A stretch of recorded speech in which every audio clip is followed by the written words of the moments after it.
Good morning. Thank you for being here today. My name is Stephen McCraw, Director of Texas Department of Public Safety.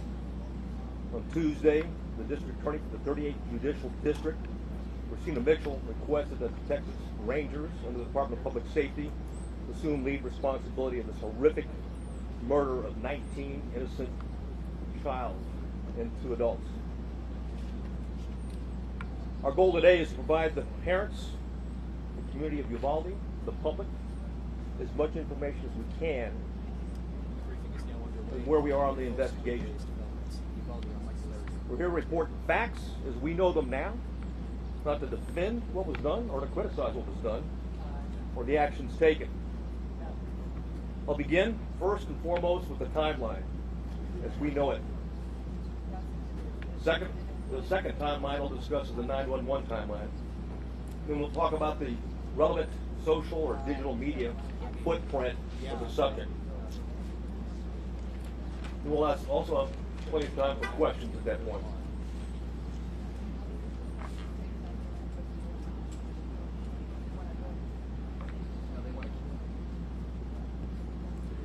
At 11:27, we know from video evidence, 11:27, the exterior door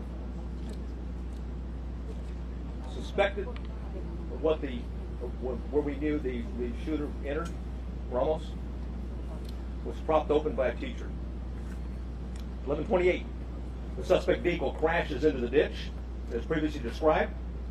The teacher runs to the room 132 to retrieve a phone, and that same teacher walks back to the exit door, and door remains propped open. There were 2 males, as reported by Regional Director Escalon yesterday. There were 2 males at a funeral home that when they heard the crash, they went to the crash scene. When they arrived at the crash scene, before they got there, they saw a man with a gun exit the passenger side with a backpack, and they immediately began running. Ramos began shooting at him. Did not hit him.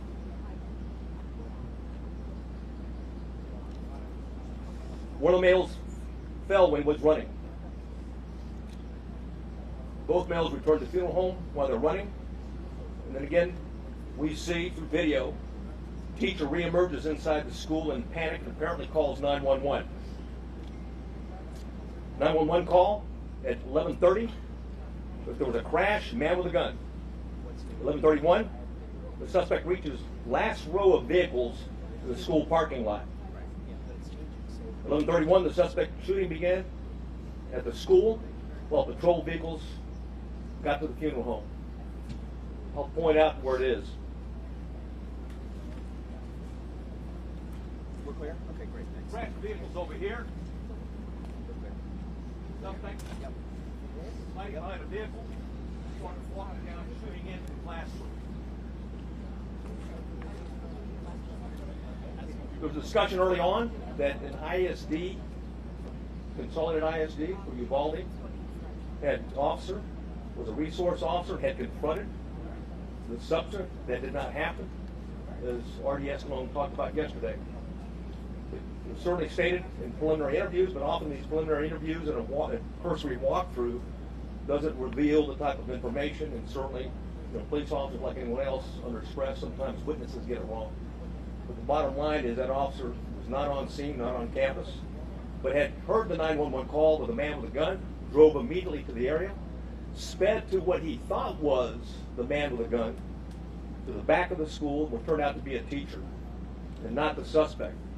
In doing so, he drove right by the suspect, who was hunkered down behind a vehicle where he began shooting at the school.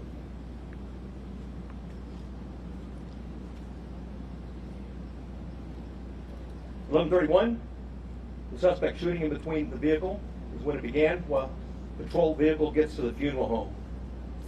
Multiple shots are fired outside the school at 11:31.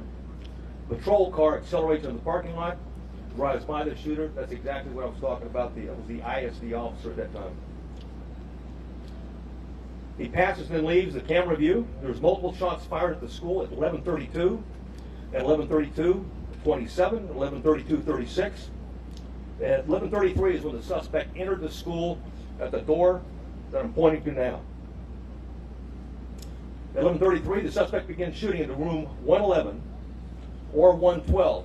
It's not possible to determine from the video angle that we have at this point in time.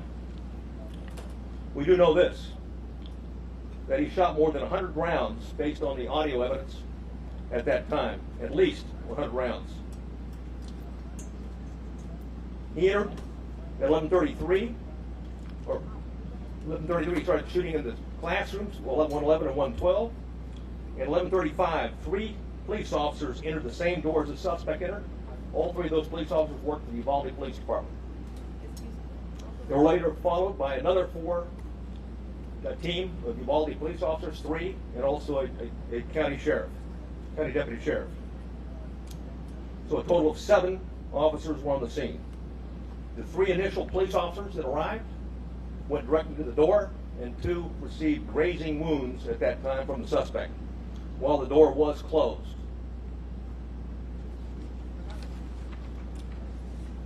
At 11:37, there was more gunfire. Another 16 rounds was fired at 11:37. 1 at 11:37, and 16 seconds, 11:38, 11:40, 11:44. At 11:51, a police sergeant and USB agents started to arrive.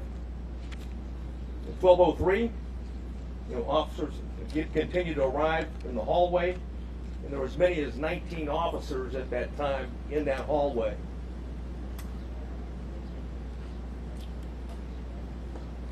At 12:15, we know that BORTAC members arrived.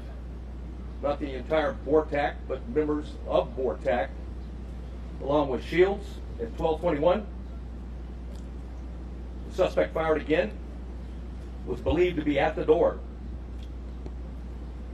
At 11:21, law enforcement moved down the hallway. At 11:50, they breached the door using keys that they're able to get from the janitor, because both doors were locked. Though both of the classrooms that he shot into were locked when officers arrived. They killed the suspect at that time. And now I'd like to go over the 911 timeline.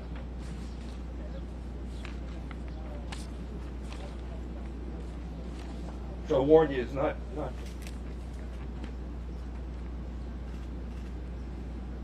it's better that I read it than you listen to it.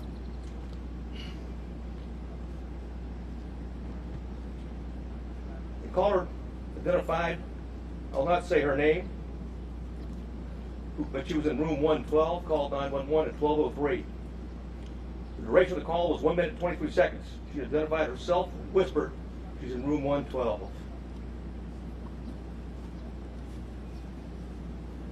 At 12:10, she called back in room 12, advised there were multiple dead. 12:13, again she called on the phone. Again at 12:16, she's called back and said there was 8 to 9 students alive. At 12:19, a 911 call was made, and another person in room 111 called. I will not say her name. She hung up when another student told her to hang up. At 12:21, you could hear over the 911 call that 3 shots were fired. At 12:36, 911 called. It lasted for 21 seconds. The initial caller called back, student, child, called back, was told to stay on the line and be very quiet. She told 911 that he shot the door. At approximately 12:43 and 12:47, she asked 911 to please send the police now.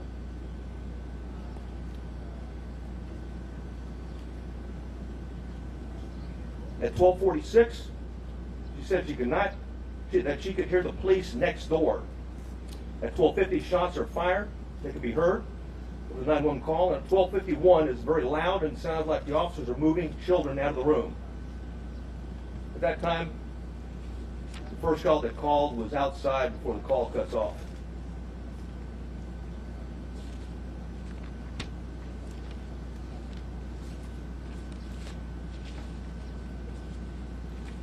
Additional information that we have is that there are 58 total magazines at the school related to the crime scene. 11 of those magazines were inside the school. 3 were on the suspect's body. 2 in room 112, 6 inside room 111, 5 were on the ground, 1 was in the rifle. There were 32 magazines outside the school, but on school property. 1 just outside the school building, and 31 in the suspect's backpack that he did not take into the classrooms with him. There's 15 magazines at the crash site. There were 2 magazines at the suspect's residence for a total of 60 magazines. He had purchased and had a total of 1,657 total rounds of ammunition. 315 of those rounds were inside the school. 142 of those were spent cartridges. 173 were live rounds. 922 were outside of the school, but on school property. 22 of those were spent cartridges. 900 were live rounds. 422 were at the crash site. 22 were spent cartridges. 420 of those were live rounds. There's 35 spent law enforcement cartridges total in the school. 8 of those were in the hallway. 27 were inside the classroom. 111 where the suspect was killed.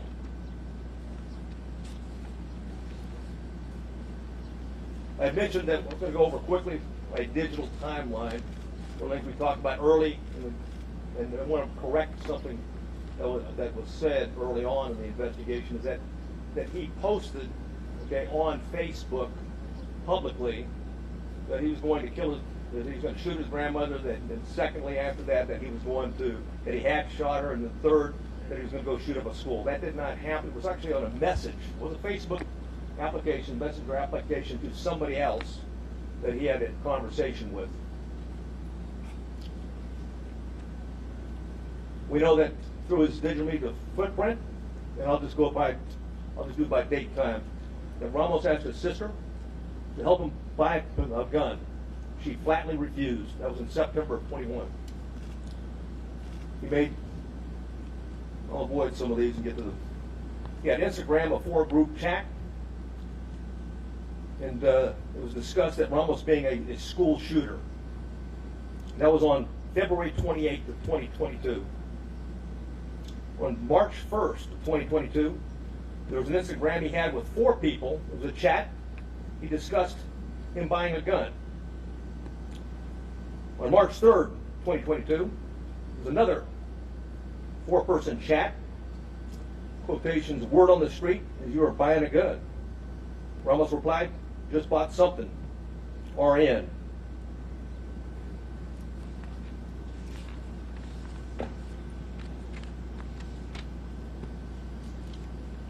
On March 14th, and there was an Instagram posting by the subject, in quotations, 10 more days.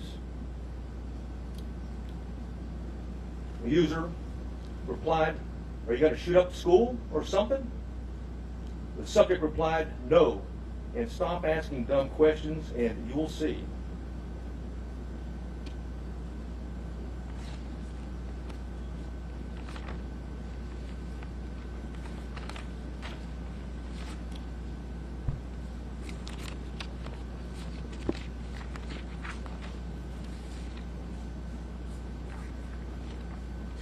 I know you have many questions, and I've agreed to stay as long as we can and answer as many of those questions as we can. If I can't answer it, because we don't know definitively right now, I'll simply say that. And it continues to be a preliminary investigation. There's, literally, certainly over hundreds of interviews have been conducted, will continue to be conducted, and there's thousands of leads that be pursued, not consecutively, but concurrently, and thanks to our federal and local partners. And I do want to mention behind me, we've got the FBI Special Agent in charge. We also have an ATF Special Agent in charge, or ASAC, and of course, who else do I got behind? Okay. But the Texas Rangers, if there's any specifics that I haven't covered that I might need their particular support on. I do want to cover one thing quickly, though, before I go to questions, and that's some of the questions that we received, that we have already received. And one of those is going around now that in fact the subject had been one of the 2 arrested by the Texas Rangers and the local police back in 2018. That's not the case. It was not one of the individuals. In fact, we have found no links, associations, and relationships in that investigation. Clearly it was a threat. It was back in 2018. 2 juveniles were charged with attempted or conspiracy to commit capital murder. There's no question that we thought, and we had evidence, and certainly the district attorney agreed, that these juveniles, one 13, one 14 years old, was a threat to Uvalde. And there was a discussion at that time, even the senior year of the one that was 14 years old, which would make it 2022. However, it was not the subject.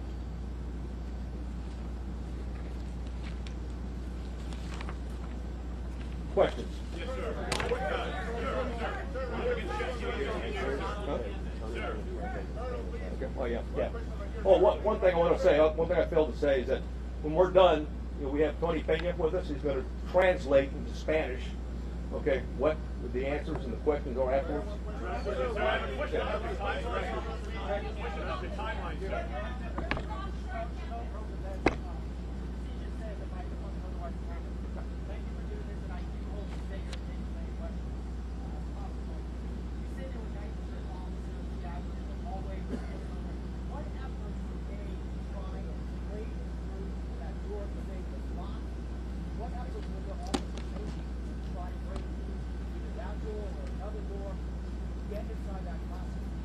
None at that time. The on-scene commander at the time believed that it had transitioned from an active shooter to a barricaded subject. Sir, you have people who are alive, children who are calling 911 saying, please send the police. They are alive. In that classroom, there are lives that are at risk. Hey, we're well aware of that. Right. Yeah. Why was this decision made not to go in and rescue these children? Again, the on-scene commander considered a barricaded subject and that there was time and there were no more children at risk. Obviously, based upon the information we have, there were children in that classroom that were at risk, and it was, in fact, still an active shooter situation and not a barricaded subject.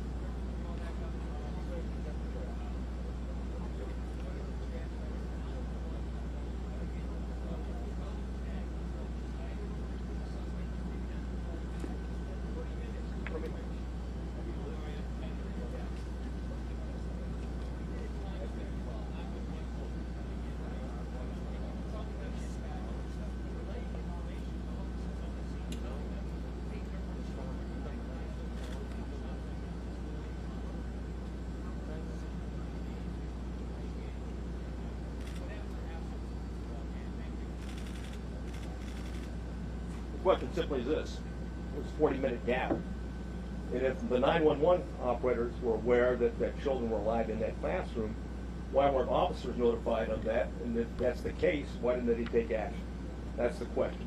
And again, I'll go back to the answer for right now: is that it was considered. Okay, the decision was made on the scene. I wasn't there. At the same point in time, a decision was made that this was a barricaded subject situation. There was time to retrieve the keys and wait for a tactical team with the equipment to go ahead and breach the door and take on the subject at that point. That was the decision, that was the thought process at that particular point in time.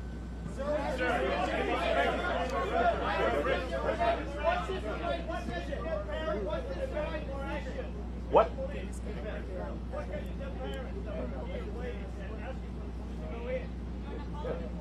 And there was 19, like I said, there was 19 officers in there. In fact, there was plenty of officers to do whatever needed to be done, with one exception, is that the incident commander inside believed they needed more equipment and more officers to do a tactical breach at that point. That's why BORTAC was requested on the scene. As soon as they were there, they executed a search, or at least a dynamic entry, and went in. And of course, that was not the quote. That was not the quote 57.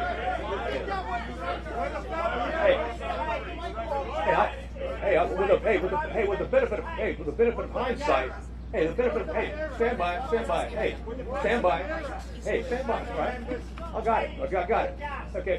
Hey, for the benefit of hindsight, where I'm sitting now, of course it was not the right decision. It was the wrong decision. Period. There's no excuse for that. But again, I wasn't there, but I'm just telling you, from what we know, we believe there should have been an entry at that as soon as you can. Hey, when there's an active shooter, the rules change. It's no longer, okay, it's no longer a barricaded subject. You don't have time. You don't worry about outer perimeters. And by the way, Texas embraces active shooter training, active shooter certification, and that doctrine requires officers, we don't care what agency you're from, you don't have to have a leader on the scene. Every officer lines up, stacks up, goes and finds where those rounds are being fired at, and keeps shooting until the subject is dead, period.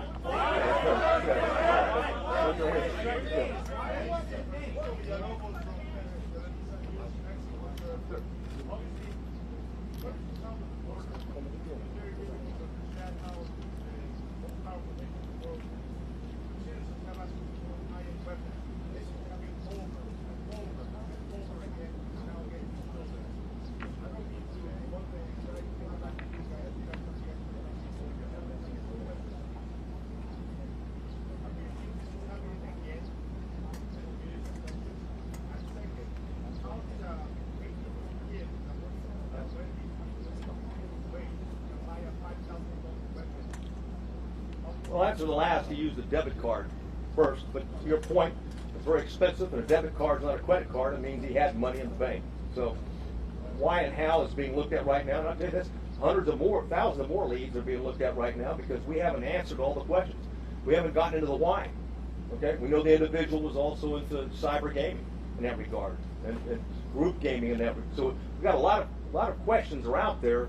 We're seeking answers, but we've got an obligation. We'll continue to update you when we find something out.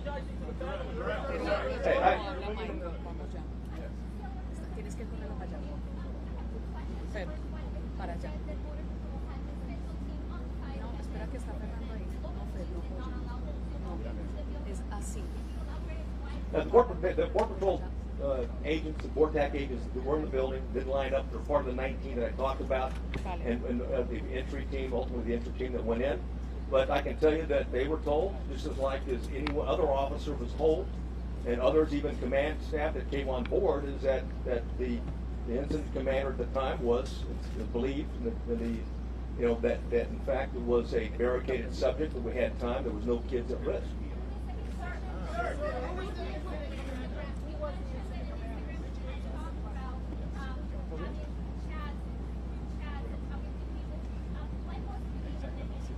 I wish he was. Because then there's no question. And I'll say this right now, but every time we have one of these, there's copycats, okay? And we need the public, just like we did back in 2018, it was a public, okay, that came forward that we got 2 people that were about to shoot up a school or planned to shoot a school. It's imperative on the public, when you get something, just because the guy sounds like he's a nut, he may be a nut, but just because it sounds like, well, it's possible to do, he may be intended to do, as I've read the timeline based upon the chats that he had. So we need everyone, when we have a threat to life like that, to take it seriously and report it. Because ultimately, this is tragic. What do you tell the parents of 19 kids, or the families of two teachers? Yeah. Hey, yes, sir. Yes, sir. Wanted to wait for tactical gear. By 12:15, you had at least 15 officers and shields on scene. Yeah. Yet you did not reach the door until 12:15. Hey, but like I've said it before, is that, well, first of all, when it comes to an active shooter, you don't have to wait on tactical gear.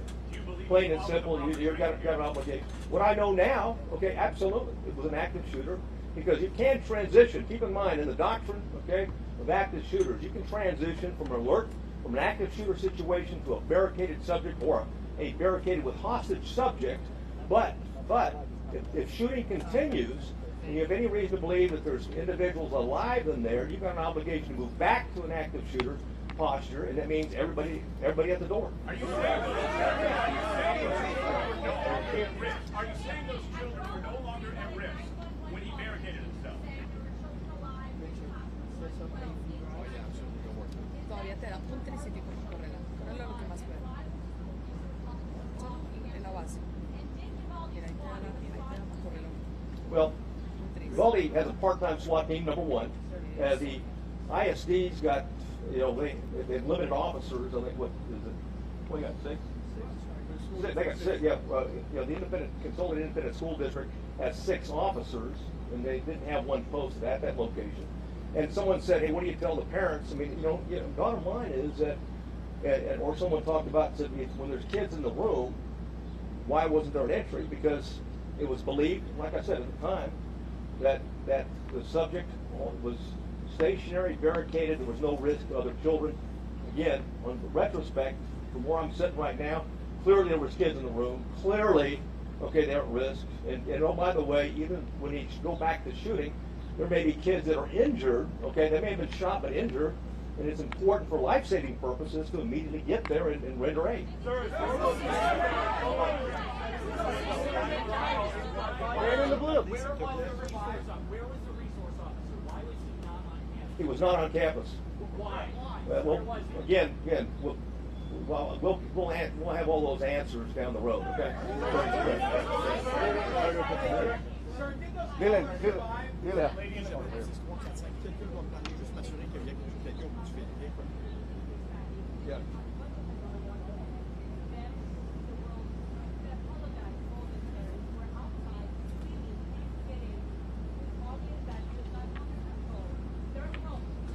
Oui, je t'entends bien. Merci beaucoup de me répondre. Je suis certain que j'aurais bien fait.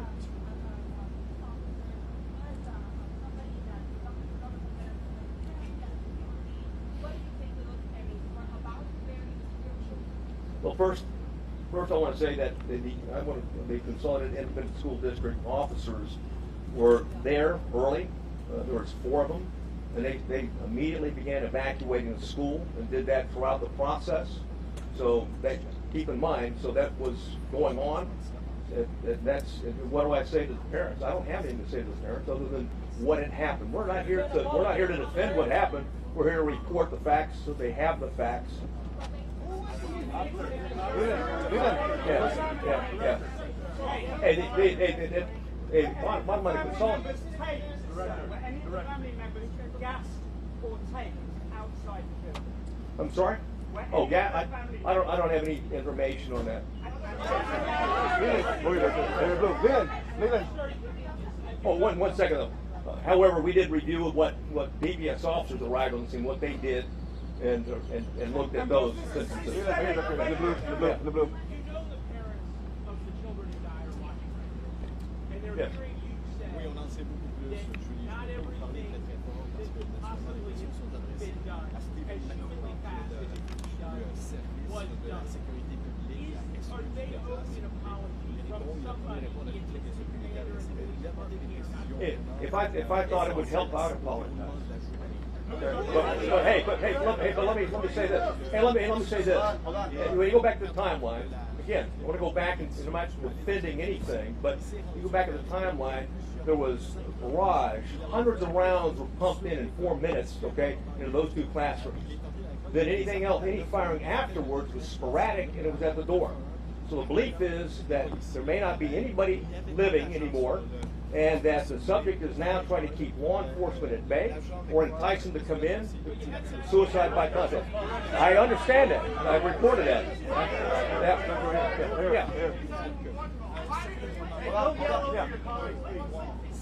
Il y avait jusqu'à 16 policiers à l'intérieur, alors que le jeune était barricadé dans une salle de classe, la salle 111 comme on l'a appelé. Et à aucun moment, ils ont pris d'assaut cette salle de classe-là. Et c'est l'élément central de ce que l'officier de KRIV explique. Well, I might answer the first one, but the why on the second one I don't have. The first one, that each door can lock from the inside, and both doors were locked, okay, from the inside. So the subject, when he went in, he locked the door. He came out one time into the hallway, went back in and locked the door, because at the time that the officers went in, both doors were locked. They got a key from the janitor and used it.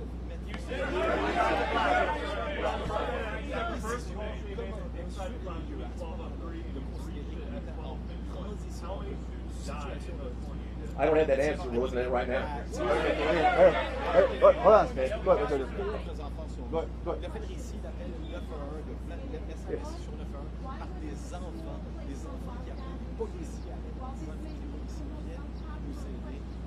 Les policiers prennent d'assaut la classe. Les enfants le demandaient, je disais, On entendait l'officier McGraw faire des pauses et être de tout temps ému. Il a dit lui-même d'ailleurs, c'est plus facile de lire ces commentaires-là que de les entendre. Si vous les entendiez, ça vous arrache Yeah, thanks a lot. Donc, à ce moment-ci, il reste encore un certain nombre de l'élément central qui est dans Forget how I'm doing. What's up, parents? fondamentalement Y une eso mauvaise explicado en décision el est prise à un certain moment. Those children. Lorsque Forget about me.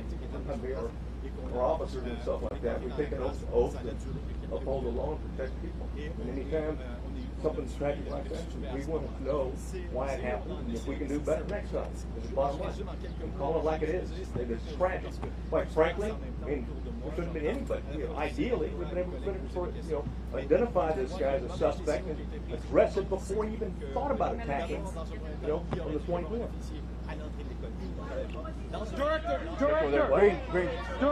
Director. Go ahead. There's a lot of ammunition, a lot of rounds. Are there other people that you're looking at to arrest that aided him? And we're looking at other people. Absolutely. Anybody who's been in contact, we're looking at anything. The Police Association, you know, people that may have known something, and will continue, and may have been involved in some chat room gaming along with them. So there's nobody that we're not going to talk to and look at. And it's certainly, I can assure you that this district attorney is very proactive and very concerned about this, and that if any evidence that we bring to her that someone was an accomplice or an enabler or didn't do what they should have done, if it's in violation of law and it meets the probable cause standards, I have no doubt that she'll take care of business just like she did back in 2018 when we had 2 juveniles plot a capital murder at the school. We're going to find it Well, you had 911 calls at 12:10, 12:13, Yes. 12:16. Shooter wasn't killed until 12:50. Any of those 911 callers survived? yes. I can't tell you that with certainty, but more than one survived. How many children got Hey, I'm sorry, what?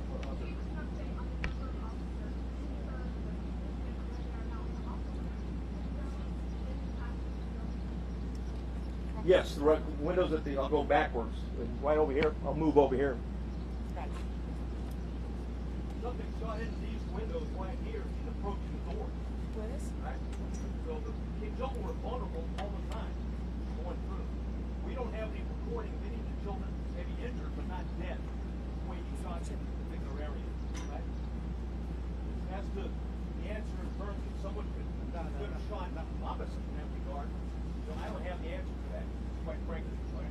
We're looking at a number of different things in terms of ballistics and things like that, which you can do. Keep in mind, you've got children, okay, in here. We've got children in here. Oh, Jesus, yeah. Bring the map closer to the ring. Okay. Right. We're looking at this from a tactical standpoint and everything in terms of looking backwards, okay? And certainly one of the things is, what was the access in 111 and 112 in that regard? And also, you know, there's other access points as well.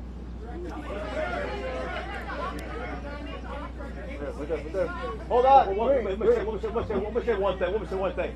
Well, one thing I didn't point out, okay, is that when we've got him going into these rooms, right here's the Jack and Jill restroom between. So not unlike Santa Fe, the classrooms are separated, but they're really connected. So you can move back and forth between those 2 classrooms. Yes, sir. Was the incident commander receiving the information coming via the 911 calls? And if so, why not? And if so, speak to the level of investigation putting in that area. Yeah, well, that question will be answered, but I don't have I'm not going to share the information we have right now, because I don't have the detailed interview right now. Go ahead, sir. Right there. Yeah. What was a barricade situation? Did any police officers go in and get their own kids while the parents were outside? Not that I'm aware of, no. Go ahead, yes, please. How many children called 911 and those were attacked and any of those children died? I know for 2 for certain did, and those 2 did not die. Sir, when it comes to the teachers that open the door, Why was that propped open door still propped open even after the incident was occurring with shots being fired in the air? Bottom line is, we reported what happened. That back door was propped open. It wasn't supposed to be propped open. It was supposed to be locked. And certainly the teacher that went back for her cell phone, it propped it open again. So that was an access point that the subject used. was the teacher in the office? Go ahead, Blue, go ahead. Working with them. Hold on. You have said in hindsight mistakes were made, and Democratic Congressman is now calling for the FBI to investigate the response here. Yeah. It is going to be held accountable. Well, first of all, we welcome the FBI. There's a reason why there's the FBI special agent in charge behind me right now. They play a vital role. And again, this is about finding facts and reporting facts as quick as we can. It's not about trying to defend, or it's not about trying to assess or even be hypercritical. It's about the facts and sharing whatever we learn on the facts as quick as we can, and be as transparent as we can. You know, okay, the media, but more importantly, the parents, and the public, the citizens of Uvalde. Okay, go ahead, Blue, go ahead. Hold on, sir, hold on. Sir, who was the incident commander? The chief of police, the Consolidated Independent School District, is the incident commander. Sir, It's his school. He's the chief of police. Okay. Is he on scene? Yeah, again, I'm not going to discuss disciplinary, but there's an ongoing criminal investigation. It's ongoing criminal investigation. Is that teacher being investigated and working with the I'm not going to get into that. Matt, go ahead. Yeah, Matt.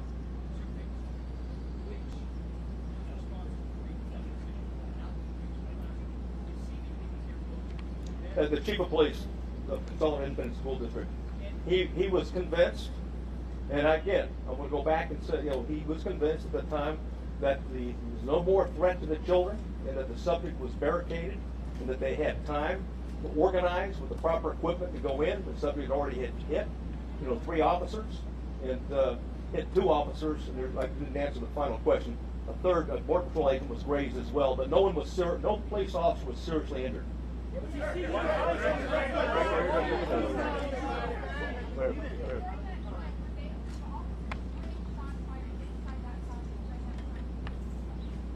Yes, they did. He shot, and I went through the timeline before where he continued to shoot periodically, sporadically. The last, I think I already gave you the timeline. I'm sure I went through it, but the last time that the shot right before the entry, okay, was he shot at 12:21. So At the officers or at the children? no, not the children.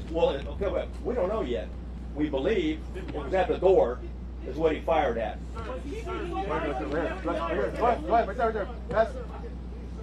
Hold on.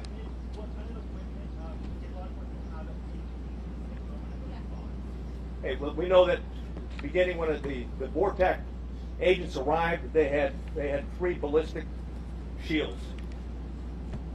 Last question. Yeah, what? Last question. Yeah, right here in the booth. Right here. Yeah, go ahead. Hold on. Planning, please, dile que no me llame. I don't know.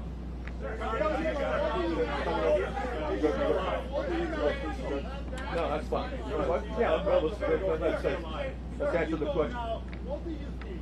You should have banned that unit? Well, I've already said that.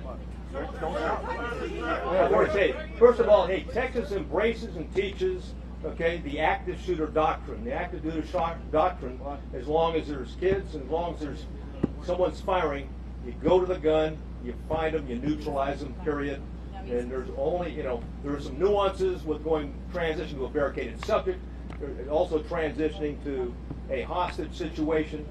And of course, the decision at the scene was that this is still a barricaded subject that did not go back to an active shooter situation. Go ahead. Yeah. Where is the police chief and why isn't he here to take our questions? Well, because I'm here to address the latest timeline and facts that we know. You're certainly welcome to reach out to them. I'd like to ask the Yeah. FBI a question. I defer to, you want to get the question? Okay, hold on. How many children were pulled out? Hold on, sir. Hold on. Sir, you have been on the scene for several days with two things. One, exactly is your role in this investigation.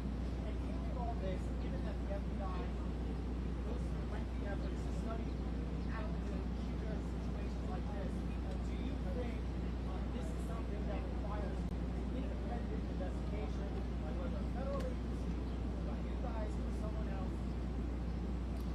Thank you for the question. So, my name's Oliver Rich. I'm the Special Agent in charge of the San Antonio Division.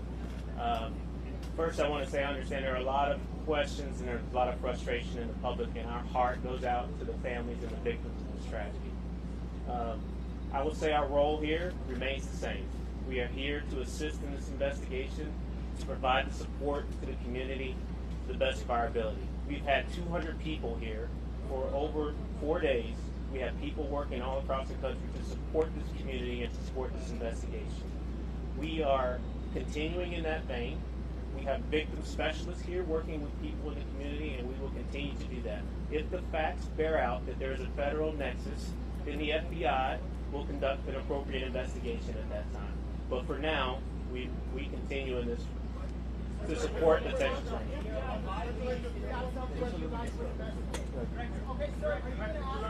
How many more questions? Two more questions. Two more questions. Guy in Right here. purple. Okay. Yes. Uvalde Police Department, Chief Neville Alvarado. Uvalde Police Department posted in February 2020 that they familiarized themselves with the school and did the training to do just what they were supposed to do. How come they were not in lead, or their commanding officer was not in lead when they were familiarized with this training, and they should have done what they were posting on Facebook they were doing? Who dropped the ball? Yeah, I don't have the answer to that question. Okay, last question. Right here, Grayson. Right here, Grayson. Yeah. Go ahead. President Biden will be here on Sunday. Your thoughts on that? Do you have a message for the president? Yeah, welcome here. Welcome to Texas. And this community has been hit hard. And I think it's noble that the president's going to be here to recognize the pain and suffering that this community is going through. And I think that's what leadership is. That's why Governor Abbott's here. That's why we think leaders go to where the problem is. And right now, the problem's in Uvalde, Texas.